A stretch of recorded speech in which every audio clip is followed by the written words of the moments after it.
السلام علیکم، آپ دیکھ رہے ہیں ٹی وی 49 نیوز یو کے اور میں ہوں منیر پیرزادہ۔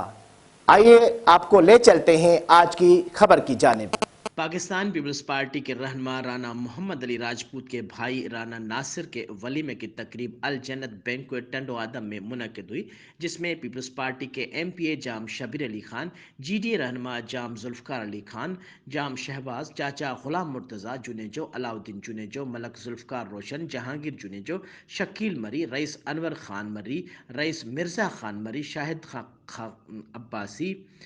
رئیس نادر خان مری، حبیب مری، سابق ضلع چیئرمین خادم حسین رند، حاجی عبدالجلیل ینگ اتحاد راجپوت، پاکستان کے مرکزی صدر سردار رانا مختار، صحافی عبدالرشید مغل، رانا ندیم، رانا محمد علی، رانا غلام نبی، رانا افلاطون، شاہد حسین مری، رانا شفیق سنگت، انور عباسی، غلام حسین رانجھانی، ایم کیو ایم کے رہنما محمد عارف فرید بھٹی، ڈپٹی ڈائریکٹر ہیلتھ ڈاکٹر صادق علی، علی بخش مہر، ٹی ای او ماسٹر حاکم مری، رانا انور سنجورو، سیٹھ رانا انور رند، رانا شاہد لاہور، رانا جمیل احمد، رانا عبدالخالق، رانا غلام نبی، رانا شاہد تبسم، وسیم ارباب، رانا شاہد، رانا غلام رسول، رانا نعیم، امداد بلوچ، حاکم بلوچ، عقیل وسان، رانا افلاطون و دیگر سیاسی و سماجی شخصیات کی شرکت۔